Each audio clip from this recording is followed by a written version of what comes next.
Hi friends. കഴിഞ്ഞ വീഡിയോയിൽ നമ്മൾ എന്താണ് മണി വെയ്റ്റഡ് റിട്ടേൺ എന്ന് പഠിച്ചു. എങ്ങനെയാണ് money weighted return yield to മെച്യൂരിറ്റിയും ഇന്റേണൽ റേറ്റ് ഓഫ് റിട്ടേണുമായിട്ട് സിമിലർ ആവുന്നതെന്നും നമ്മൾ നോക്കി. ഇനി അടുത്ത നമ്മൾ ഇന്നലെ തന്നെ കഴിഞ്ഞ വീഡിയോയിൽ തന്നെ ഞാൻ ടൈം വെയ്റ്റഡ് റിട്ടേണിനെ പറ്റി മെൻഷൻ ചെയ്തിരുന്നു. അതായത് time weighted return is equal to the geometric mean. അപ്പം ആ ടൈം വെയ്റ്റഡ് റിട്ടേണിന്റെ ഇക്വേഷൻ അല്ലെങ്കിൽ ജോമെട്രിക് മീനിന്റെ ഇക്വേഷൻ അതേ തന്നെയാണ് ടൈം വെയ്റ്റഡ് റിട്ടേൺ കണ്ടുപിടിക്കാൻ ഉപയോഗിക്കുന്നത്. അഥവാ time weighted return is equal to geometric mean and money weighted return is equal to IRR is equal to yield to maturity.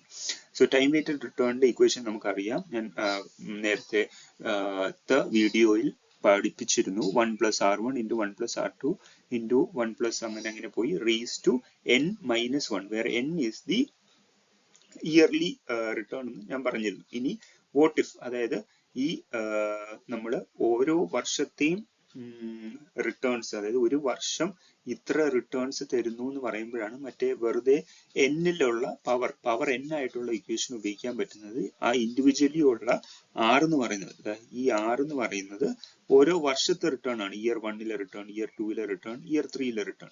ഇനി വാട്ട് ഇഫ് ഇങ്ങനെയുള്ള റിട്ടേൺസ്, ഈ വാല്യൂവിന്റെ അല്ലെങ്കിൽ ഈ റിട്ടേൺസ് എന്ന് പറയുന്നത് ഓരോ ദിവസത്തെ റിട്ടേൺസ് ആണ് തരുന്നതെന്ന് വെച്ചോളൂ. അങ്ങനെയാണെങ്കിൽ എനിക്ക് ഒരു വർഷം എത്ര റിട്ടേൺസ്, അല്ലെങ്കിൽ ഞാൻ ഇതെല്ലാം എൻ്റെ ഓരോ ദിവസത്തെ റിട്ടേൺ ആണ്. അതായത് ഞാൻ മൊത്തത്തിൽ ഞാൻ 10 ദിവസമേ ഹോൾഡ് ചെയ്യുന്നുള്ളൂ എന്ന് വെച്ചോളൂ. അപ്പോൾ ആ 10 ദിവസം എനിക്ക് കിട്ടിയ റിട്ടേൺ ആനുവലി എക്സ്പ്രസ് ചെയ്യുമ്പോൾ, ആനുവൽ ടേംസിൽ ഇത്ര റിട്ടേൺസ് എക്സ്പ്രസ് ചെയ്യുമ്പോൾ എങ്ങനെയാണ് നമ്മൾ ഇക്വേഷൻ മാറ്റേണ്ടത് എന്ന് നോക്കുകയാണ്. അതേപോലെ ഡേയ്സിൽ എക്സ്പ്രസ് ചെയ്യുന്നതുണ്ടാവും, വീക്സിൽ എക്സ്പ്രസ് ചെയ്യുന്നതുണ്ടാവും, ഇയേഴ്സിൽ എക്സ്പ്രസ് ചെയ്യുന്നതുണ്ടാവും, മന്തിൽ എക്സ്പ്രസ് ചെയ്യുന്നതുണ്ടാവും, ക്വാർട്ടർലിയിൽ എക്സ്പ്രസ് ചെയ്യുന്നതുണ്ടാവും, അങ്ങനെ പല 2 മന്ത്ലി റിട്ടേൺസിൽ എക്സ്പ്രസ്, അങ്ങനെ പല ഇതുണ്ട്. അപ്പം നമ്മൾ ഫസ്റ്റ് ഡെയിലി ഉള്ള റിട്ടേൺസ് തരുവാണെങ്കിൽ നമ്മുടെ റേസ് ടു n-ന്റെ മുകളിൽ ഒരു 365 കൂടെ ഇടണം. എന്തുകൊണ്ട്? ഒരു വർഷം 365 ഡേയ്സ് ഉണ്ട്. 365 divided by the number of days that you will be investing. എത്ര ദിവസം നിങ്ങൾ ഇടുന്നു എന്നുള്ളത് നിങ്ങൾ കണ്ടുപിടിക്കണം. ഇനി അടുത്തത് വീക്കിലാണെങ്കിൽ നമുക്കറിയാം ഒരു വർഷം 52 വീക്ക് ഉണ്ട്. അപ്പം ആ 52 ഡിവൈഡഡ് ബൈ നിങ്ങൾ എത്ര വീക്കാണ് ഇൻവെസ്റ്റ് ചെയ്യുന്നത് എന്നുള്ളതാണ്. ഈ സെയിം ഇക്വേഷൻ ആണ്, അതിന്റെ ജസ്റ്റ് ആ പവർ ടേം മാത്രം നമ്മൾ മാറുവാണ്. അപ്പം ഈ ഓരോ R1, ഇവിടെ ഉള്ള R1 എന്ന് പറയുന്നത് വീക്കിലി ഉള്ള റിട്ടേൺസ് ആണ്. വീക്കിലി ഉള്ള റിട്ടേൺസ് ആണ് ഈ R1 എന്ന് പറയുന്നത്. അപ്പം നിങ്ങൾ എത്ര വീക്ക് നിങ്ങൾ ഇൻവെസ്റ്റ് ചെയ്യുന്നു എന്നുള്ളതനുസരിച്ചാണ് ഇവിടുത്തെ ഇക്വേഷൻ മാറുന്നത്. ഇവിടെ നിങ്ങൾ 52 വീക്ക് ഇൻവെസ്റ്റ് ചെയ്താൽ 52 ഡിവൈഡ് ബൈ 52, അതായത് 1 ആയിട്ട് മാറും. അതായത് നിങ്ങൾ ഒരു വർഷത്തെ റിട്ടേൺ ഇട്ടു എന്ന് നമ്മൾ കണക്കാക്കുന്നു. അതേപോലെ മൾട്ടിപ്പിൾ ഇയേഴ്സ് ആണെങ്കിൽ ഒരു വർഷം എത്ര വർഷമുണ്ട്? ഒരു വർഷമേ ഉള്ളൂ. 1 ഡിവൈഡഡ് ബൈ n എന്ന് പറയുന്നത് നിങ്ങൾ ശ്രദ്ധിക്കണം. ഇപ്പം ഇവിടെ വീക്കിന്റെ അവിടെ നിങ്ങൾ 60 വീക്ക് ഇട്ടെന്ന് പറഞ്ഞാലും 40 വീക്ക് ഇട്ടെന്ന് പറഞ്ഞാലും n താഴെ വരുത്തുള്ളൂ. അതിനും പറഞ്ഞ് n മുകളിലേക്ക് മാറ്റരുത്, n എപ്പോഴും താഴെ വരുത്തുള്ളൂ. ഇവിടെയും നിങ്ങൾ 700 ദിവസം ഇൻവെസ്റ്റ് ചെയ്തെന്ന് വെച്ചോളൂ, എന്നാൽ പോലും n-ന്റെ വാല്യൂ താഴെ വരുത്തുള്ളൂ. 365 ഡിവൈഡഡ് ബൈ n എന്ന് പറയുമ്പോൾ നമ്മൾ 365 700 ഡേയ്സ്, അല്ലെങ്കിൽ ഇവിടെ 52 കൂടുതൽ വീക്ക് ഇൻവെസ്റ്റ് ചെയ്താൽ അപ്പോഴും n താഴെ വരുത്തുള്ളൂ. അതേപോലെ പല വർഷം ഇൻവെസ്റ്റ് ചെയ്ത് വെച്ചേക്കുക, ഒരു 5 വർഷം നിങ്ങൾ ഇൻവെസ്റ്റ് ചെയ്തിരുന്നു, എന്നിട്ട് ഓരോ വർഷത്തെ ഇൻഡിവിജ്വൽ ഹോൾഡിംഗ് പീരീഡ് റിട്ടേൺസ് ആണ് ഈ തരുന്നതെങ്കിൽ നമുക്ക് എങ്ങനെയാണ് റിട്ടേൺസ് കണ്ടുപിടിക്കുന്നത് എന്നുള്ളതാണ്. ഇയർലി റിട്ടേണിലേക്ക്, ഇയർ റിട്ടേൺ വാല്യൂയിലേക്ക് എങ്ങനെയാണ് കൊണ്ടുവരുന്നത് എന്നുള്ളതാണ് ഈ ഇക്വേഷൻ പറയുന്നത്. 1/n എപ്പോഴും മുകളിൽ ആ വർഷത്തെ എത്ര വർഷം അല്ലെങ്കിൽ എത്ര ദിവസം അല്ലെങ്കിൽ എത്ര വീക്ക് എന്നുള്ള രീതിയിലാണ്. അതേപോലെ തന്നെയാണ് ഞാൻ പറഞ്ഞു ഒരു വർഷം 365 ദിവസം ഉണ്ട്. അതുകൊണ്ട് ആ സെയിം ഇക്വേഷന്റെ പുറത്ത് 365 ഡിവൈഡഡ് ബൈ n എന്ന് വരും. 52 വീക്സ് ഉണ്ടായതുകൊണ്ട് 52 ഡിവൈഡഡ് ബൈ n എന്ന് വരും. 4 ക്വാർട്ടേഴ്സ് ഉണ്ടായതുകൊണ്ട് 4 ഡിവൈഡഡ് ബൈ n എന്ന് വരും. 12 മന്ത്സ് ഉണ്ടായതുകൊണ്ട് 12 ഡിവൈഡഡ് ബൈ n എന്ന് വരും. ഇതേപോലെ 2 മന്ത്സ്, അതായത് ഓരോ 2 മാസത്തെയും റിട്ടേൺ തരുവാണെങ്കിൽ ഓരോ 2 മാസം എത്ര 2 മാസങ്ങളുണ്ട് ഒരു വർഷത്തിൽ? 6 ഉണ്ടല്ലേ. 6 ഡിവൈഡഡ് ബൈ n. അങ്ങനെ നമ്മുടെ ഇഷ്ടത്തിന് നമുക്ക് അല്ലെങ്കിൽ നമ്മുടെ ക്വസ്റ്റ്യൻ എങ്ങനെയാണോ പറയുന്നത് അതേപോലെ നമുക്ക് ഇക്വേഷൻ മാറ്റാം. It does not matter what the value of n is, always stick to the formula. ഞാൻ പറഞ്ഞു n ഇപ്പൊ ഈ മന്ത്ലി ആണെങ്കിൽ n 14 മാസം ആണെങ്കിലും 6 മാസം ആണെങ്കിലും എല്ലാം നമ്മൾ ഇതേ ഇക്വേഷൻ തന്നെ യൂസ് ചെയ്യണം, n മുകളിലേക്ക് പോകരുത്. എപ്പോഴാണ് ഇത് ഇൻവേർട്ട് ചെയ്യേണ്ടത്, അതായത് നമുക്ക് ദിവസം ഉള്ള ഹോൾഡിംഗ് പീരീഡ് റിട്ടേൺസ് അല്ലെങ്കിൽ ആഴ്ചകളിലുള്ള ഹോൾഡിംഗ് പീരീഡ് റിട്ടേൺ തന്നിട്ട് ആനുവലി ഉള്ള റിട്ടേൺ കണ്ടുപിടിക്കാനാണ് നമ്മൾ ഈ പവറിൽ ഈ ഇക്വേഷൻസ് അല്ലെങ്കിൽ ഈ പവർ ടേംസ് ഉപയോഗിക്കുന്നത്. ഇനി തിരിച്ച് ആനുവൽ റിട്ടേൺ തന്നിട്ട് നമ്മളടുത്ത് find the daily or weekly or monthly returns ചോദിച്ചാൽ ഇതിനെ നേരെ ഉൾട്ടായി അടിക്കണം. അതായത് 365/n എന്ന് പറയുന്നത് നേരെ റേസ് ടു നേരെ ഇതിന്റെ ഉൾട്ട അടിക്കുമ്പോഴത്തേക്കിനും n ഡിവൈഡഡ് ബൈ 365 ആയിട്ട് നമ്മൾ യൂസ് ചെയ്യണം. അതായത് ആനുവൽ റിട്ടേൺ തന്നിട്ട് നമുക്ക് വീക്ക്ലി, ഇതിപ്പം ഡെയിലിയുടെ ആണ്, അതുകൊണ്ടാണ് n 365 വന്നത്, n/365. വീക്ക്ലി ആണെങ്കിൽ n/52 അങ്ങനെ മാറ്റിയിടാം. ആനുവൽ റിട്ടേൺ തന്നിട്ട് വീക്ക്ലിയോ മന്ത്ലിയോ എങ്ങനെയാണെന്ന് ചോദിച്ചാൽ. ഇനി ഫോർ എക്സാമ്പിൾ ഇഫ് ദ, ഞാൻ ഈ പറയുന്ന എല്ലാം പ്രോബ്ലം ഓറിയന്റഡ് ആയിട്ടുള്ള ഇക്വേഷൻസ് ആണ്. സോ നമ്മുടെ കോർ തിയറി ഇന്നലത്തോടെ കഴിഞ്ഞു. ഇനിയുള്ള എല്ലാം നമ്മുടെ ഇക്വേഷൻ ഓറിയന്റഡ് അല്ലെങ്കിൽ ന്യൂമറിക്കൽ സോൾവ് ചെയ്യാൻ വേണ്ടിയിട്ടുള്ളതാണ്.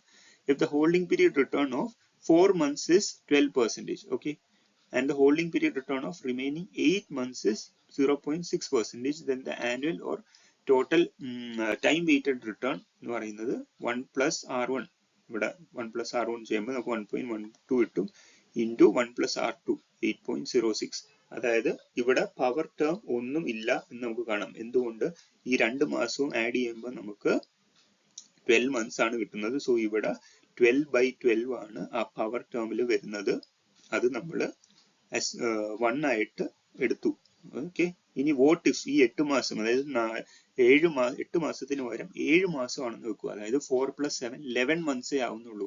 12 months തികയുന്നില്ല, ഒരു വർഷം തികയുന്നില്ല. അങ്ങനെയാണെങ്കിൽ ഇതേപോലെ നമ്മൾ റിട്ടേൺ കണ്ടുപിടിക്കുക. റിട്ടേൺ കണ്ടുപിടിച്ചതിന് ശേഷം ആ ഇക്വേഷന്റെ മേലെ 11 months ആണെങ്കിൽ മന്ത്ലി റിട്ടേൺസ് ആയതുകൊണ്ട് തന്നെ 12/11 - 1 ചെയ്യുമ്പോഴത്തേക്കും നമുക്ക് ആ ആൻസർ കിട്ടും. എന്താ, 11 month ആയാലും 10 month ആയാലും എല്ലാം ഇതേ ഇക്വേഷൻ ഉപയോഗിച്ച് ആൻസർ കണ്ടുപിടിക്കുക. ആ ഇക്വേഷന്റെ പിന്നെ 1+R1 the whole raise to 12/11 അല്ലെങ്കിൽ എത്രയാന്ന് വെച്ചാൽ അങ്ങനെ കണ്ടുപിടിച്ചിട്ട് നമുക്ക് ഫൈനൽ ആൻസറിലേക്ക് എത്താവുന്നതാണ്.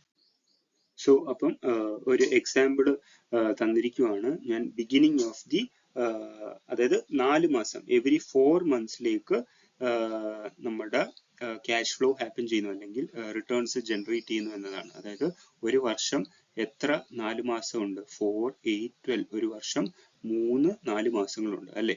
അപ്പം ഒരു എക്സാമ്പിളിൽ beginning of the 0th month, അതായത് ഞാൻ ഇവിടെ ഒരു ഫസ്റ്റ് മന്ത് തുടങ്ങുന്നതിന് മുന്നേ ഞാൻ എൻ്റെ പോക്കറ്റിൽ നിന്ന് ഒരു 100 rupees ഞാൻ ഇവിടെ ഇൻവെസ്റ്റ് ചെയ്തു. ഓക്കെ, ഫസ്റ്റ് 4 monthന്റെ അവസാനം എനിക്ക് ഈ 100 രൂപ കൊണ്ട് ഉണ്ടായ പീരിയോഡിക് ഇൻകം എനിക്ക് ഇവിടെ കിട്ടുവാണ്. ഇവിടെ കിട്ടുമ്പോഴത്തേക്കിനും അതൊരു എൻ്റെ പോക്കറ്റിലോട്ട് വരുന്ന പൈസയാണ്, അതുകൊണ്ട് അത് ഇൻഫ്ലോ ആണ്. പക്ഷേ റീഇൻവെസ്റ്റ് ചെയ്യുന്നു എന്ന് പറയുന്നുണ്ട്. അതുകൊണ്ട് ആ രൂപ ഞാൻ പിന്നെയും ഇവിടെ റീഇൻവെസ്റ്റ് ചെയ്യുന്നു. അതായത് ഞാൻ എത്ര രൂപയാണോ പോക്കറ്റിൽ നിന്ന് വന്നത് അതിവിടെ ഞാൻ റീഇൻവെസ്റ്റ് ചെയ്യുന്നു. ഈ പോയിന്റ് ഉണ്ടായത് കൊണ്ടാണ് ഞാൻ ഇന്നലെ ഒരു പോയിന്റ് പറഞ്ഞിരുന്നു, മണി വെയ്റ്റഡ് റിട്ടേണിന്റെ ഇക്വേഷൻ കാണിച്ചപ്പം this equation automatically assumes that the dividends are reinvested. So എന്തുകൊണ്ട് അത് പറയുന്നു എന്ന് വെച്ചാൽ നമുക്ക് എത്ര രൂപ ഡിവിഡൻഡ് കിട്ടുന്നു അത് നമ്മൾ തിരിച്ച് റീഇൻവെസ്റ്റ് ചെയ്യുന്നതായിട്ട് കണക്കാക്കുന്നു. അതായത് in effect it becomes 0 at the end of that period. അതുകൊണ്ടാണ് നമ്മൾ reinvestment of income automatically assume ചെയ്യുന്നു എന്ന് ഞാൻ ഇന്നലെ പറഞ്ഞത്. അപ്പം എനിവേസ്, സോ ഫസ്റ്റ് 4 monthsൽ നമുക്ക് ഒരു ക്യാഷ് ഇൻഫ്ലോ ഉണ്ട്. അതേപോലെ നമ്മൾ ഡിവിഡൻഡ് റീഇൻവെസ്റ്റ്മെന്റ് ഉണ്ടായതുകൊണ്ട് ഞാൻ അതേപോലെ തിരിച്ച് ബിസിനസ്സിലേക്ക് വിടുകയാണ്. ഇനി ഇതിന്റെ പുറമെ ഞാൻ പിന്നെയും ഒരു 20 രൂപ എൻ്റെ പോക്കറ്റിൽ നിന്ന് ഞാൻ ഈ ബിസിനസ്സിലേക്ക് ഇട്ടു. എന്നിട്ട് 3rd month എനിക്ക് റിട്ടേൺ ഒന്നും കിട്ടിയില്ല.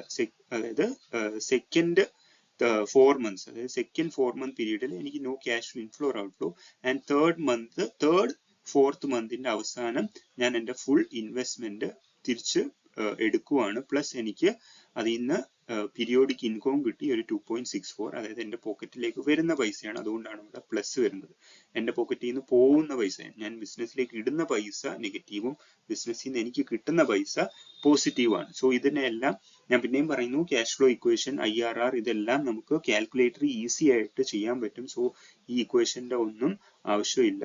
സോ നിങ്ങൾക്കറിയാം, അപ്പൊ ഞാൻ ആ കിട്ടുന്ന റിട്ടേൺ അല്ലെങ്കിൽ ആ കിട്ടുന്ന IRR എന്ന് പറയുന്നത് എവരി 4 monthsന്റെ അല്ലെ, 4 മാസത്തെയാണ്. ഞാൻ എത്ര 4 മാസമാണ് ബിസിനസ് ഓടിച്ചത്? 3-4 മാസമാണ് ബിസിനസ് ഓടിച്ചത് അല്ലെ. അല്ലെങ്കിൽ 12 divided by 4, നമ്മൾ നേരത്തെ പറഞ്ഞു എവരി 4 month ആകുമ്പോഴത്തേക്കിനും 12 divided by 4 ആകുമ്പോഴത്തേക്കിനും നമുക്ക് 3 പീരീഡ്സ്, 3-4 മാസങ്ങളുണ്ട്. അതുകൊണ്ട് നമ്മൾ കിട്ടുന്ന ആ ക്യാഷ് ഫ്ലോയിൽ കിട്ടിയ ഈ ക്യാഷ് ഫ്ലോസ് എല്ലാം ഇട്ട് കിട്ടിയ ഇക്വേഷനെ നമ്മൾ 1+ അത് ചെയ്തിട്ട് 1+ ആ കിട്ടുന്ന റിട്ടേൺ റേസ് ടു 3, കാരണം നമ്മൾ 3-4 മാസം ഇൻവെസ്റ്റ് ചെയ്തിട്ടുണ്ട്. അപ്പം അത് -1 ചെയ്യുമ്പോൾ നമുക്ക് ആനുവലി ഉള്ള IRRലേക്ക് നമുക്ക് എത്തിച്ചേരാൻ പറ്റും. ഇനി നമ്മൾ പറഞ്ഞു, ഒരു FDയിൽ, ഒരു ബാങ്കിൽ നമ്മൾ 1 ലക്ഷം രൂപ ഇൻവെസ്റ്റ് ചെയ്തിട്ട് അത് നമ്മളിപ്പോൾ ഇവിടെ ഒരു വർഷത്തിന്റെ തുടക്കം ഇൻവെസ്റ്റ് ചെയ്തു 1 ലക്ഷം. എന്നിട്ട് ഒരു വർഷത്തിന്റെ അവസാനമാണ് നമുക്ക് അതിന്റെ 10% ഇൻട്രസ്റ്റ് കിട്ടുന്നത് അല്ലെ. 10% ഓഫ് 1 lakh എന്ന് പറയുമ്പോൾ നമുക്ക് എല്ലാ വർഷത്തിന്റെയും അവസാനം 10K കിട്ടും. ഇനി വോട്ട് ഇഫ് നമുക്ക് ഈ 10% തന്നെയാണ് റിട്ടേൺ കിട്ടുന്നത്, പക്ഷെ അത് സ്പ്ലിറ്റ് ചെയ്ത് എവരി 6 months കിട്ടുന്നു എന്ന് വിചാരിക്കുക. ഇവിടെ 6 മാസം കഴിയുമ്പോൾ ഈ 10%ന്റെ 5% എനിക്ക് ഇവിടെ കിട്ടുന്നു എന്ന് വിചാരിക്കുക. അപ്പൊ 5% ഓഫ് 1 lakh എത്രയാണ്? നമുക്ക് 5K ഇവിടെ കിട്ടും. എന്നിട്ട് ഈ 5Kയും നമ്മൾ റീഇൻവെസ്റ്റ് ചെയ്യുന്നു എന്ന് വിചാരിക്കുക. ഈ 5Kയും റീഇൻവെസ്റ്റ് ചെയ്യുമ്പോഴത്തേക്കിനും at the end of the 1 year നമുക്ക് ഇവിടെ ഒരു 5Kനേക്കാൾ കൂടുതൽ റിട്ടേൺസ് കിട്ടും. കാരണം 1,05,000ന്റെ പുറത്ത് ഒരു 5% ആണ് നമുക്ക് ഇനി കിട്ടാൻ പോകുന്നത്. സോ വർഷം തോറും കിട്ടുന്ന ആനുവൽ റിട്ടേൺ അല്ലെങ്കിൽ when the compounding takes place annually നമുക്ക് 10K കിട്ടും. പക്ഷേ when a compounding takes place between 1 year അല്ലെങ്കിൽ 6 മാസം നടന്നപ്പോൾ, when the compounding happen 2 times a year, the income that we are getting is more than the annual income that we are getting അല്ലെങ്കിൽ when the compounding takes 1 year. ഇനി every 3 മാസവും നമുക്ക് ഇതുപോലെ compounding നടക്കുന്നുണ്ടെങ്കിൽ തീർച്ചയായിട്ടും ഈ 6 മാസത്തിനേക്കാൾ കിട്ടുന്നതിൽ കൂടുതൽ റിട്ടേൺസ് നമുക്ക് every 3 months interest കിട്ടിയാൽ സംഭവിക്കും. പക്ഷെ ഇവിടുത്തെ കാരിയറ്റ് എന്ന് പറയുന്നത് നമ്മൾ ആ കിട്ടുന്ന പൈസ, കിട്ടുന്ന ഇൻട്രസ്റ്റ് നമ്മൾ റീഇൻവെസ്റ്റ് ചെയ്യുന്നു എന്നുള്ള അസംഷനിലാണ്. In all the previous example we are assuming that banks pay interest at the end of the year അല്ലെ. Then only we will reinvest or compounding takes place annually. ആ കിട്ടുന്ന വർഷത്തിന്റെ അവസാനം കിട്ടുന്നത് ഞാൻ അടുത്ത വർഷത്തിന്റെ തുടക്കം ഇടുന്നു, പിന്നെയും അത് കോമ്പൗണ്ടിങ് സംഭവിച്ച് ആ അടുത്ത വർഷത്തെ അവസാനമേ കിട്ടുന്നുള്ളൂ. ഇനി what if the banks or the financial asset pays interest multiple times a year? Say for example, consider 1 lakh in a 1 year FD at 10% annum interest with quarterly compounding. അതായത് ഓരോ 3 മാസവും കോമ്പൗണ്ടിങ് നടക്കുന്നു എന്നുണ്ടെങ്കിൽ അതിനേക്കാൾ വർഷം തോറും കിട്ടുന്ന കോമ്പൗണ്ടിങ് നടന്നാൽ കിട്ടുന്നതിനേക്കാൾ കൂടുതൽ എമൗണ്ട് നമുക്ക് കിട്ടും. ഇതിന്റെ പേരാണ് നോൺ ആനുവൽ കോമ്പൗണ്ടിങ്. അതായത് ആനുവലി അല്ല കോമ്പൗണ്ടിങ് നടക്കുന്നത്, നോൺ ആനുവലി ആണ് നടക്കുന്നത്. സോ ഇങ്ങനെയുള്ള അവസ്ഥയിലും അല്ലെങ്കിൽ എവരി മന്ത്ലി ആണ് റിട്ടേൺ നടക്കുന്നതെങ്കിൽ ഞാൻ ഇവിടെ ഇടുന്ന 1 ലക്ഷം രൂപ at the end of 1 year എത്ര രൂപ, അല്ലെങ്കിൽ at the end of any number of years എത്ര രൂപയായിട്ട് മാറും എന്ന് കണ്ടുപിടിക്കാൻ വേണ്ടിയിട്ട് നമുക്കൊരു ഇക്വേഷൻ ഉണ്ട്. അതാണ് ഫ്യൂച്ചർ വാല്യൂ എന്ന് പറയുന്നത്. നിങ്ങൾ ഇന്ന് ഇൻവെസ്റ്റ് ചെയ്യുന്ന പൈസ ഇൻറ്റു 1+ എത്ര രൂപയാണ് ആ അസറ്റ് തരുന്ന റിട്ടേൺ ഡിവൈഡഡ് ബൈ എത്ര തവണയാണ് കോമ്പൗണ്ടിങ് ടേക്സ് പ്ലേസ് ചെയ്യുന്നത്. ഇപ്പം ഹാഫ് ഇയർലി ആണെങ്കിൽ ഇത് 2 ആവും. ഇവിടെയും M/N, നിങ്ങൾ എത്ര വർഷം ഇവിടെ ഹോൾഡ് ചെയ്യുന്നു, ആ അസറ്റ് എത്ര വർഷം ഹോൾഡ് ചെയ്യുന്നു എന്നുള്ളതാണ്. 1 വർഷം ഹോൾഡ് ചെയ്യുന്നെങ്കിൽ ഇത് 1 ആവും. എന്നിട്ട് 1 വർഷം എത്ര തവണ കോമ്പൗണ്ടിങ് നടക്കുന്നു എന്നുള്ളതാണ് ഈ എമ്മിന്റെ വാല്യൂ ആയിട്ട് മാറുന്നത്. സോ R എന്ന് പറയുന്നത് ആനുവൽ ഇൻട്രസ്റ്റ് റേറ്റ്, അത് ശ്രദ്ധിക്കണം, ആനുവൽ ഇൻട്രസ്റ്റ് റേറ്റ് ആണ്. M എന്ന് പറയുന്നത് number of times the compounding happens per year. and n is the number of years. ഇതും നമുക്ക് കാൽക്കുലേറ്ററിൽ ചെയ്യാവുന്നതേ ഉള്ളൂ. ഈ ഇക്വേഷൻ ഇട്ട് നമ്മൾ പാടുപെടേണ്ട ആവശ്യമില്ല. ഇൻഫാക്ട് നമ്മൾ ഒരു ഇക്വേഷനും നമ്മൾ മാനുവലി കാൽക്കുലേറ്റ് ചെയ്യേണ്ട ആവശ്യമില്ല. The CFA does not expect us to do manual calculation. So ഇനി വേറൊരു പോയിന്റ് എന്ന് വെച്ചാൽ ഞാൻ പറഞ്ഞു നമുക്ക് ഒരു വർഷം കിട്ടുന്ന ഇൻട്രസ്റ്റ് 6 മാസം കിട്ടിയാൽ final value will be much more. അത് എഗെയിൻ ക്വാർട്ടർലി ആണെങ്കിൽ എവരി 3 മന്ത് ആണെങ്കിൽ again it will be much more. ഓരോ മാസവും കോമ്പൗണ്ടിങ് നടന്നാൽ it will be much more. അങ്ങനെ ഓരോ മാസം കഴിഞ്ഞ് ഓരോ ദിവസവും കോമ്പൗണ്ടിങ് കഴിഞ്ഞ് എവരി സെക്കൻഡ് അല്ലെങ്കിൽ എവരി മൈക്രോ സെക്കൻഡിൽ കോമ്പൗണ്ടിങ് നടന്നാൽ നമുക്ക് കിട്ടുന്ന വാല്യൂ എന്തായി മാറും എന്നുള്ള ഒരു സിറ്റുവേഷനിലാണ് നമ്മൾ കണ്ടിന്യൂസ് കോമ്പൗണ്ടിങ് എന്ന് പറയുന്ന ഒരു കൺസെപ്റ്റിലേക്ക് വരുന്നത്. ഓരോ നിമിഷവും കോമ്പൗണ്ടിങ് നടന്നുകൊണ്ടിരിക്കുന്നു. അതിന്റെ ഇക്വേഷൻ ആണ് FE എന്ന് പറയുന്നത്. അതായത് ഇന്ന് ഞാൻ 100 രൂപ ഇട്ടാൽ ഒരു വർഷം എത്ര പീരീഡ് കഴിയുമ്പോഴത്തേക്കിനും അതിന്റെ എത്ര രൂപയായിട്ട് മാറി കാണും എന്ന് കണ്ടുപിടിക്കാൻ വേണ്ടിയിട്ടാണ് വിത്ത് കണ്ടിന്യൂസ് കോമ്പൗണ്ടിങ്. ഇതൊരു തിയററ്റിക്കൽ കൺസെപ്റ്റ് ആണ്. യൂഷ്വലി ഇവിടെ സംഭവിക്കുന്നത് എന്താന്ന് വെച്ചാൽ നമ്മൾ ഒരു ഹോൾഡിംഗ് പീരീഡ് റിട്ടേൺ എടുക്കുവാണ്. സേ നമ്മൾ ഒരു വർഷം 100 രൂപ ഇൻവെസ്റ്റ് ചെയ്ത് അത് 110 രൂപ ആയെങ്കിൽ ഇത് കോമ്പൗണ്ടിങ് നടക്കുന്നത് ഓൺലി വൺസ് എ ഇയർ ആണ്. വർഷത്തിന്റെ അവസാനമാണ് നമുക്ക് ഇൻട്രസ്റ്റ് കിട്ടുന്നതെന്ന് വെച്ചിരിക്കുക.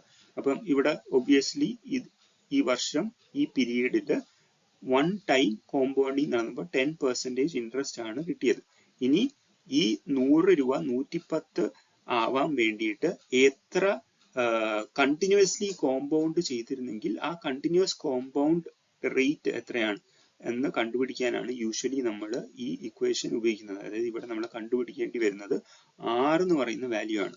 T എപ്പോഴും മോസ്റ്റ്ലി 1 ഹോൾഡിംഗ് പീരീഡ് ആയിരിക്കും. കാരണം നമുക്ക് ഫ്യൂച്ചർ വാല്യൂ അറിയാം, പ്രസന്റ് വാല്യൂ അറിയാം, പിന്നെ എത്ര ഇൻട്രസ്റ്റ് റേറ്റ് ആണ് കണ്ടിന്യൂസ്ലി കോമ്പൗണ്ട് ചെയ്യുന്ന ഇൻട്രസ്റ്റ് റേറ്റ് ആണ് സച്ച് ദാറ്റ് 100 ബിക്കംസ് 110. നിങ്ങൾ ന്യൂമറിക്കൽ ചെയ്യുമ്പോൾ നിങ്ങൾക്ക് മനസ്സിലാവും അതിനെ പറ്റിയിട്ട്. R എന്ന് പറയുന്നത് കണ്ടിന്യൂസ്ലി കോമ്പൗണ്ടഡ് ഇൻട്രസ്റ്റ് റേറ്റ് ആണ്. T is the number of years, and one point to be noted is that the continuously compounded return, അതായത് ഈ R എന്ന് പറയുന്നത് will be always less than this 10%.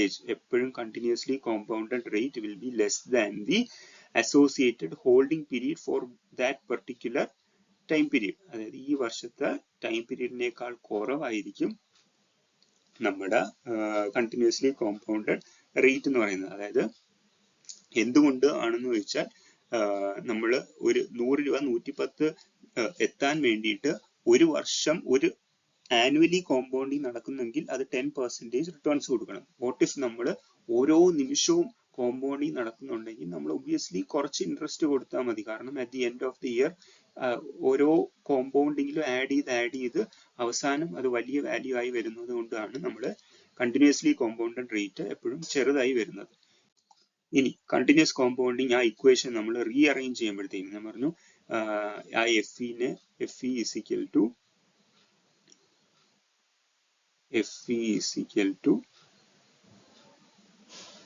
PV into E raised to RT. ഇനി ഈ FE നമ്മൾ ഇപ്പുറത്തെ സൈഡിലേക്ക് കൊണ്ടുവരാണ്. ഈ FE നമ്മൾ ഇപ്പുറത്തെ സൈഡിലേക്ക് കൊണ്ടുവരുമ്പോൾ FE ഡിവൈഡഡ് ബൈ PV ആവും, ഈ സംഗതി ആവും. എന്നിട്ട് നമ്മൾ 1 ഹോൾഡിംഗ് പീരീഡ് ആണ് അസ്യൂം ചെയ്യുന്നത്. സോ ഓട്ടോമാറ്റിക്കലി T1 ആവും. സോ രണ്ട് സൈഡിലും നമ്മൾ നാച്ചുറൽ ലോഗരിതം എടുക്കുമ്പോൾ ln എടുക്കുമ്പോഴത്തേനും ln of E raised to R എന്ന് പറയുന്നത് R ആയിട്ട് മാറും. R ആണ് നമ്മുടെ കണ്ടിന്യൂസ്ലി കോമ്പൗണ്ടഡ് റേറ്റ് എന്ന് പറയുന്നത്. സോ ഇപ്പം നമ്മുടെ നേരത്തെ ഇക്വേഷൻ എടുക്കുകയാണെങ്കിൽ ഫ്യൂച്ചർ വാല്യൂ 110 ആണ്. അപ്പം 110 ഡിവൈഡഡ് ബൈ 100 എന്ന് പറയുമ്പോഴത്തേക്കിനും നമുക്ക് 1.1 കിട്ടും. അല്ലെങ്കിൽ 1.1 എന്ന് പറയുന്നത് എന്താണ്? 1.1 എന്ന് പറയുന്നത് എന്താണ്? ബേസിക്കലി 1 പ്ലസ് ആ ഹോൾഡിംഗ് പീരീഡ് റിട്ടേൺ ആണ് അല്ലേ. 1 പ്ലസ് 10% ആണ് ഈ 1.1 എന്ന് പറയുന്നത്. അതായത് നമ്മുടെ കണ്ടിന്യൂസ്ലി കോമ്പൗണ്ടഡ് റേറ്റ് എന്ന് പറയുന്നത് 1 പ്ലസ് ഹോൾഡിംഗ് പീരീഡ് റിട്ടേൺ ആണ്. ln natural logarithm of 1 plus holding period return അല്ലെങ്കിൽ natural logarithm of FE divided by PV ആണ്. അതാണ് നമ്മുടെ കണ്ടിന്യൂസ്ലി കോമ്പൗണ്ടഡ് റേറ്റ് കണ്ടുപിടിക്കാനുള്ള. ഞാൻ പിന്നെയും പറയുന്നു, 100 രൂപ 110 രൂപ ആവാൻ വേണ്ടിയിട്ട് ഒരു ടൈം പീരീഡിൽ എന്ത് കണ്ടിന്യൂസ്ലി കോമ്പൗണ്ടിങ് നടക്കണം, എന്ത് റേറ്റിൽ കണ്ടിന്യൂസ്ലി കോമ്പൗണ്ടിങ് നടക്കണം എന്ന് കണ്ടുപിടിക്കാനാണ് നമ്മൾ ഈ ഇക്വേഷൻ യൂസ് ചെയ്യുന്നത്. സോ 1 പ്ലസ് HPR തന്നെയാണ്, 1 പ്ലസ് 10% തന്നെയാണ് നമ്മുടെ FV/PV എന്ന് പറയുന്നത്. അപ്പം LN 1.1 ഇപ്പം ഒരാഴ്ചയാണ് ഈ റിട്ടേൺ തരുന്നതെങ്കിൽ 10% ഇപ്പം 10% തരുന്നതെങ്കിൽ അതിന്റെ corresponding continuously compounded interest rate ആണ് നമ്മൾ കണ്ടുപിടിക്കാൻ ശ്രമിക്കുന്നത് ഈ ഇക്വേഷൻ വഴി. Okay, so always remember that continuously compounded interest rate will be less than the corresponding holding period return. If you are asked to find the continuously compounded return for 4 weeks, then it can be taken as a sum of continuously compounded return of week 1 plus continuously compounded return of week 2 plus continuously compounded return of week 3 plus week 4. അങ്ങനെ അങ്ങ് പോവാം.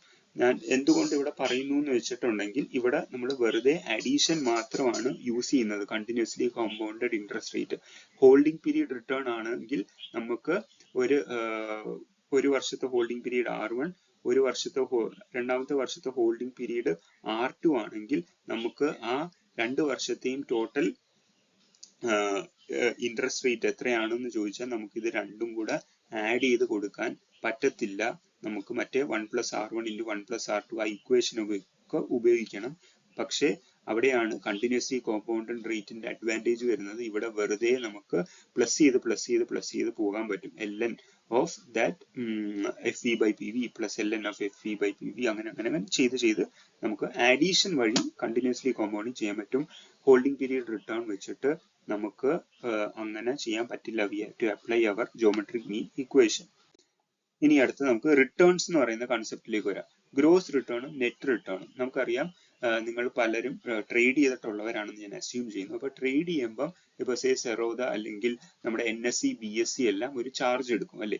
ആ ചാർജിന്റെ പേരാണ് trading expense അല്ലെങ്കിൽ ഈ commission എന്ന് പറയുന്ന സംഗതി.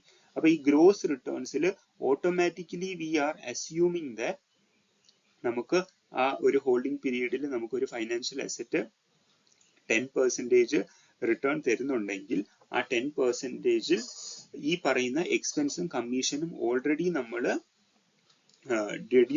റെഡ്യൂസ് ചെയ്യുന്നു നമ്മൾ കണക്കാക്കുന്നു. അതായത് നിങ്ങളെ കൺഫ്യൂസ് ചെയ്യിക്കാൻ വേണ്ടി നിങ്ങളുടെ എക്സാം ക്വസ്റ്റ്യനകത്ത് ഗ്രോസ് റിട്ടേൺ തന്നിട്ട് എഗെയിൻ ഒരു ട്രേഡിംഗ് എക്സ്പെൻസ് കമ്മീഷൻ പെർസെൻറ്റേജിൽ തന്നിരിക്കും. അത് നിങ്ങൾ സബ്ട്രാക്ട് ചെയ്യരുത്. Because trading expenses are already reflected in the gross return. So when we say gross return, it has already accounted for the trading expenses. There is no need to again subtract such expenses. Gross return reflects the investment skill of a portfolio manager. നമ്മൾ gross റിട്ടേണും net റിട്ടേണും ഉണ്ട്. Gross return ആണ് ഇത് exam question ആണ്. Gross return ആണ് investment portfolio മാനേജറിന്റെ investment skill അളക്കാൻ വേണ്ടിയിട്ട് use ചെയ്യുന്നത്. കാരണം നെറ്റ് റിട്ടേൺസ് എന്ന് പറയുമ്പോഴത്തേക്കിനും ഗ്രോസ് റിട്ടേണിൽ നിന്ന് നമ്മുടെ ഈ പോർട്ട്ഫോളിയോ മാനേജറിന്റെ ഫീസും കൂടെ സബ്ട്രാക്ട് ചെയ്യും. അപ്പം ഓരോ പോർട്ട്ഫോളിയോ മാനേജറും ഓരോ ഫീസ് ആയിരിക്കും സബ്ട്രാക്ട് ചെയ്യുന്നത്. അതുകൊണ്ട് നമ്മൾ നെറ്റ് റിട്ടേൺസിനെക്കാട്ടിലും ഗ്രോസ് റിട്ടേൺസ് ആണ് ഒരു ഒരു പോർട്ട്ഫോളിയോ മാനേജറിന്റെ ഇൻവെസ്റ്റ്മെന്റ് സ്കിൽ അളക്കാൻ വേണ്ടി ഉപയോഗിക്കുന്നത്. അതേപോലെ തന്നെ ജോമെട്രിക് മീൻ ആണ് അല്ലെങ്കിൽ ടൈം വെയ്റ്റഡ് റിട്ടേൺ ആണ് നമ്മുടെ പോർട്ട്ഫോളിയോ മാനേജറിന്റെ സ്കിൽ അളക്കാൻ ഉപയോഗിക്കുന്നത്. കാരണം മണി വെയ്റ്റഡ് റിട്ടേൺ എടുത്താൽ എന്റെ ഇഷ്ടത്തിനാണ് ഞാൻ എത്ര രൂപ ഇടുന്നു എത്ര രൂപ എടുക്കുന്നു എന്നുള്ള കാൽക്കുലേഷനിൽ വരുന്നത്. അതില് പോർട്ട്ഫോളിയോ മാനേജറിന് ഒന്നും ചെയ്യാനില്ല അതിനകത്ത്. സോ എന്റെ ടൈം വെയ്റ്റഡ് റിട്ടേൺ ആണ് ഒരു പോർട്ട്ഫോളിയോ മാനേജറിന്റെ സ്കിൽ അളക്കുന്നത്, അഥവാ ജോമെട്രിക് മീൻ. പിന്നെ net return is what an investor actually gets on its investment അല്ലെ. പുള്ളിക്കാരൻ ആ പോർട്ട്ഫോളിയോ മാനേജറിന്റെ ഫീസും കൊടുത്തു കഴിഞ്ഞിട്ട് നിങ്ങളുടെ കയ്യിലേക്ക് എത്ര വരുന്നു എന്നുള്ളതാണ് നെറ്റ് റിട്ടേൺ പറയുന്നത്. സോ ഗ്രോസ് റിട്ടേൺ എന്ന് പറയുന്നത് നമുക്ക് ആ ഫൈനാൻഷ്യൽ അസറ്റ് എത്ര തരുന്നു എന്നുള്ളത് അതിൽ നിന്ന് ഓൾറെഡി നമ്മൾ ട്രേഡിംഗ് ആൻഡ് എക്സ്പെൻസസ് നമ്മൾ സബ്ട്രാക്ട് ചെയ്തിരുന്നു. ഗ്രോസ് റിട്ടേണിൽ നിന്ന് പോർട്ട്ഫോളിയോ മാനേജറിന്റെയും അഡ്മിനിസ്ട്രേറ്റീവ് എക്സ്പെൻസും മൈനസ് ചെയ്യുമ്പോഴാണ് നമുക്ക് നെറ്റ് റിട്ടേൺസ് കിട്ടുന്നത്. ഇനി ടാക്സ് എന്ന് പറയുന്ന കൺസെപ്റ്റിലേക്ക് വരുവാണ്. പ്രീ ടാക്സ് നോമിനൽ റിട്ടേണും ആഫ്റ്റർ ടാക്സ് നോമിനൽ റിട്ടേണും. നോമിനൽ റിട്ടേൺ എന്ന് പറഞ്ഞാൽ basically gross return. Usually taxes are deducted from the gross return to arrive at the after tax nominal return. അപ്പം പ്രീ ടാക്സ് നോമിനൽ റിട്ടേണിനകത്തുനിന്ന്, അതായത് pre tax gross return, basically gross റിട്ടേണിൽ നിന്ന് tax minus ചെയ്യുമ്പോഴാണ് നമുക്ക് basically after tax nominal return കിട്ടുന്നത്. Taxes are applied on dividends, interest, capital gains അല്ലേ? നമുക്കറിയാം ക്യാപിറ്റൽ ഗെയിൻസ് കിട്ടിയാലും ഇൻട്രസ്റ്റ് കിട്ടിയാലും ഡിവിഡൻഡ് കിട്ടിയാലും എല്ലാം ഗവൺമെന്റ് അതിൽ നിന്ന് ടാക്സ് ഈടാക്കും. ഇപ്പം ടാക്സ് പോയതിനു ശേഷം ഗ്രോസ് റിട്ടേണിൽ നിന്ന് ടാക്സ് പോയതിനു ശേഷം നമ്മുടെ കയ്യിൽ നിൽക്കുന്നതാണ് ആഫ്റ്റർ ടാക്സ് ഗ്രോസ് റിട്ടേൺ. അപ്പം ഗ്രോസ് റിട്ടേൺ നമുക്ക് പോർട്ട്ഫോളിയോ മാനേജറിന്റെ സ്കിൽ യൂസ് ചെയ്യാമെങ്കിൽ ടാക്സ് കൊടുത്തതിന് ശേഷം നമ്മുടെ കയ്യിൽ എത്ര നിൽക്കുന്നു എന്ന് വെച്ചും നമുക്ക് പോർട്ട്ഫോളിയോ മാനേജറിന്റെ സ്കിൽ അളക്കാം. കാരണം ഹൗ എഫിഷ്യന്റ്ലി, അതായത് ടാക്സ് സേവ് ചെയ്യാൻ വേണ്ടിയിട്ട് പുള്ളിക്കാരൻ എന്തോരം വഴികൾ നോക്കിയിട്ടുണ്ടെന്നുള്ളത് നമുക്ക് ആഫ്റ്റർ ടാക്സ് നോമിനൽ റിട്ടേൺസ് വഴിയും നമുക്ക് ഒരു പോർട്ട്ഫോളിയോ മാനേജറിനെ വേറൊരു പോർട്ട്ഫോളിയോ മാനേജറുമായിട്ട് കമ്പയർ ചെയ്യാം. ഇനി ഇത് നമ്മൾ നേരത്തെ ചാപ്റ്റേഴ്സിൽ, ഐ മീൻ വീഡിയോസിൽ നമ്മൾ പഠിച്ചിരുന്നു. 1 plus nominal return of a risky asset, അല്ലെ 1 plus nominal return of any asset is equal to 1 plus real return of that asset into 1 plus inflation premium. അപ്പം 1 plus real return of a risky asset എന്ന് പറയുന്നത് 1 plus real return of a risk free asset into 1 plus risk premium എന്ന് പറയുന്നത്. Real risk free rate നമ്മൾ പഠിച്ചു. Delaying വേണ്ടി, ഒരു ഇൻവെസ്റ്ററിന്റെ സമയത്തിന് നമ്മൾ കോമ്പൻസേറ്റ് ചെയ്യുന്നതാണ് റിയൽ റിസ്ക് ഫ്രീ റേറ്റ് എന്ന് പറയുന്നത്. So 1 plus real return of a risky asset എന്ന് പറയുന്നത് 1 plus real return of a risk free asset into risk premium. ഞാൻ ഒരു റിസ്കി അസറ്റ്, അതായത് ഒരു റിസ്കി അസറ്റിൽ, ഫൈനാൻഷ്യൽ അസറ്റിൽ ഞാൻ ഇൻവെസ്റ്റ് ചെയ്യുമ്പോൾ എൻ്റെ സമയത്തിന് കൂടാതെ മാത്രമല്ല ഞാൻ അതിൻ്റെ അകത്ത് ഇടുന്നത് കൊണ്ട് റിസ്ക് എടുക്കുന്നുണ്ട്. സോ അതിനും എനിക്ക് കോമ്പൻസേഷൻ കിട്ടും. So after tax real return of a risky asset, real return of a risky അസറ്റിന്റെ ആഫ്റ്റർ ടാക്സ് വാല്യൂ എന്ന് പറയുന്നതാണ് ആക്ച്വലി എനിക്ക് എൻ്റെ ഇൻവെസ്റ്റ്മെന്റിന് കിട്ടുന്നത്. എപ്പോ? After accounting for the taxes, എൻ്റെ സമയം, real risk free rate, delayed conception and the risk taking. ഞാൻ എത്ര രൂപ റിസ്ക് എത്ര എടുക്കുന്നുണ്ടോ എന്നെല്ലാം അനുസരിച്ചാണ് എൻ്റെ after tax real return of a risky asset. Real return of a risky asset ആണ് ആക്ച്വലി എൻ്റെ കയ്യിൽ എത്ര വരുന്നു എന്നുള്ളത് കണ്ടുപിടിക്കുന്നത്.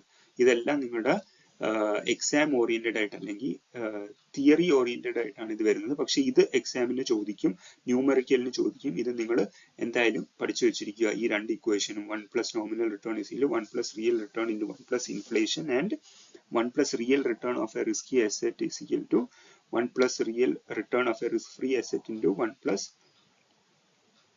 risk premium. സോ ഈ രണ്ടും മാച്ച് ആണ്. ആദ്യമേ ഇത് കണ്ടുപിടിച്ച് അത് ഇവിടെ സബ്സ്റ്റിറ്റ്യൂട്ട് ചെയ്തിട്ട് വേണം നമുക്ക് nominal return of a risk free അസറ്റിൽ എത്തിച്ചേരാൻ. ഇനി അടുത്ത ഒരു ബ്യൂട്ടിഫുൾ കൺസെപ്റ്റ് ആണ് ലിവറേജ് റിട്ടേൺ എന്ന് പറയുന്നത്. Leverage return as the name suggest, നിങ്ങളുടെ പൈസ കൂടാതെ വെളിയിൽ നിന്ന് ഒരു എമൗണ്ട് ബോറോ ചെയ്ത് നിങ്ങൾ ഒരു ഇൻവെസ്റ്റ്മെന്റ് നടത്തുന്നുണ്ടെങ്കിൽ അതിനെ വിളിക്കുന്ന പേരാണ്, അതിൽ നിന്ന് കിട്ടുന്ന ആ ബോറോ ചെയ്ത എമൗണ്ടും വെച്ചിട്ട് നിങ്ങൾക്ക് കിട്ടുന്ന ടോട്ടൽ റിട്ടേണിന്റെ പേരാണ് ലിവറേജ് റിട്ടേൺ എന്ന് പറയുന്നത്, അല്ലെ? അപ്പൊ leverage means using borrowed money in addition to your own money. നിങ്ങളുടെ സ്വന്തം മണിനെയാണ് നമ്മൾ ഇക്വിറ്റി എന്ന് വിളിക്കുന്നത്.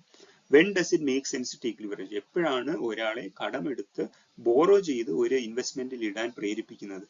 When the interest rate in the economy is very low, അല്ലെങ്കിൽ ഞാൻ ബോറോ ചെയ്യുന്നതിന് കൊടുക്കുന്ന ഇൻട്രസ്റ്റ് റേറ്റ് വളരെ കുറവാണ് when compare to the returns I'm generating. ഇപ്പൊ സേ ഒരു ഫൈനാൻഷ്യൽ അസറ്റ് 10% റിട്ടേൺ തരുന്നു, പക്ഷെ ഞാൻ ബോറോ ചെയ്യുന്നത് 5%-നാണെങ്കിൽ then it makes sense to take money to invest in stock market. പക്ഷെ